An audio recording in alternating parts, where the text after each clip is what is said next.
Olá, tudo bom? Na aula de hoje nós falaremos sobre as revoltas da regência. Eu postei alguns textos no portal sobre as revoltas, mas agora eu vou fazer uma aula para aprofundar um pouco e trazer alguns detalhes que nós não tivemos tempo de trabalhar em sala de aula. Então é uma revisão, não se assustem, são muitas informações, mas é uma revisão com alguns detalhes a mais. Como são muitas revoltas e muitos detalhes, muitos nomes, eu separei esse vídeo em duas partes. Então, na primeira parte falaremos sobre cabanagem e farrapos. Na segunda parte, falaremos sobre sabinada, balaiada e malês. Vamos lá? Solta a vinheta!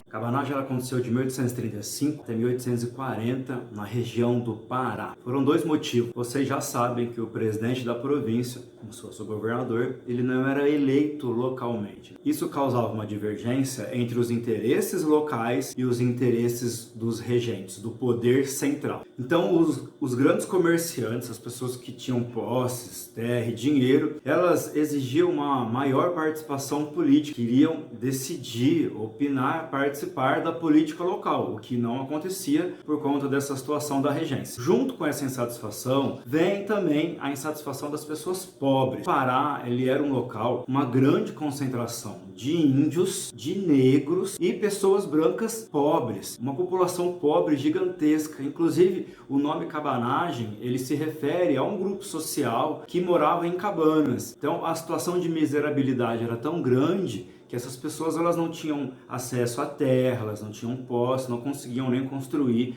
e ter uma casa decente para morar. Junta-se a insatisfação dessa classe mais abastada, com mais condições financeiras, com uma insatisfação dessa classe menos favorecida, dos mais pobres. Essas duas camadas sociais juntas irão derrubar o presidente da província. O povo vai invadir o palácio do governador. Eles matam esse presidente da província. Só que a instabilidade dentro do Pará era tão grande que um dos líderes da revolta, que ocupa o lugar desse presidente, em poucos meses ele é morto também. Então tem uma troca dentro da própria liderança da revolta, só para vocês terem uma ideia de como essa instabilidade política e social ela estava permeando a região do Pará. Após algum tempo, o governo regencial ele envia tropas para combater os revoltosos. Eles vão dominar a capital, vão retomar o palácio do presidente da província, porém os revoltosos eles vão começar a se espalhar pelo interior do estado. Nós sabemos que o Pará é uma região com uma quantidade gigantesca de rios, eles vão descendo por esses rios, ocupando essas cidades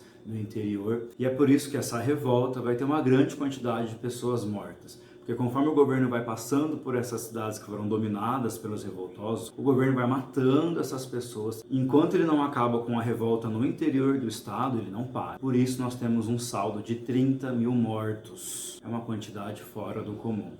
Das revoltas da regência é a mais violenta. Bate, mas vamos falar sobre a farroupilha e os gaúchos? Bah!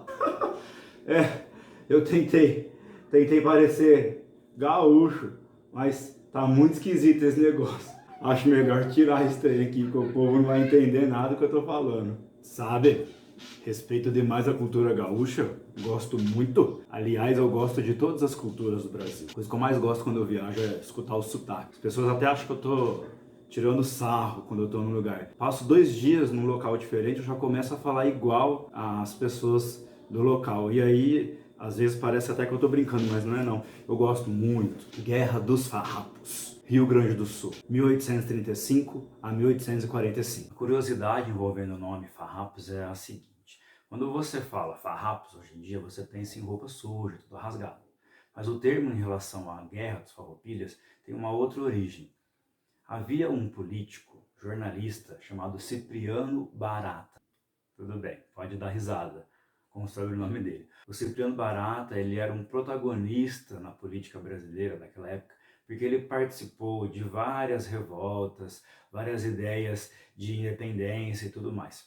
Quando Dom João VI vai embora, volta para Portugal, eles convocam um grupo de políticos brasileiros para discutir essa situação de como que o Brasil ficaria.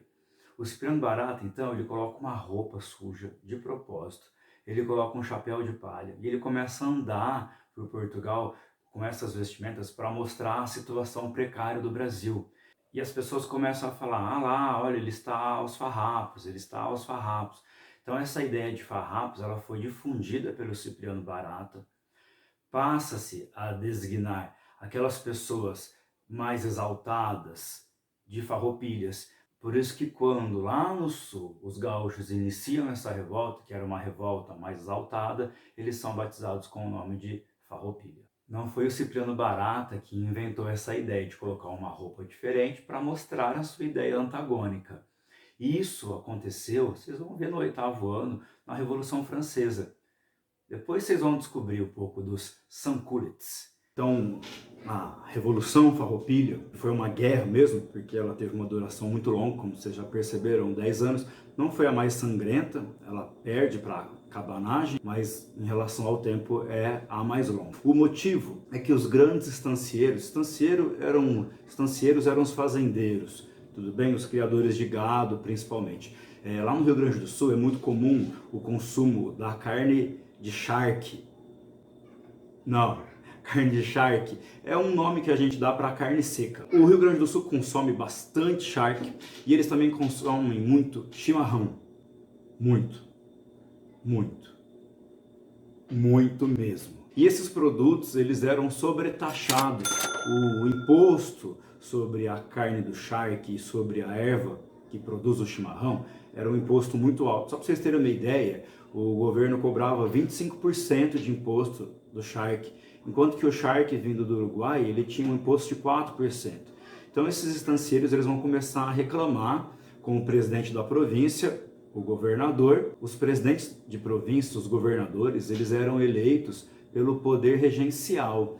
Então a população local, ela não escolhia os seus representantes.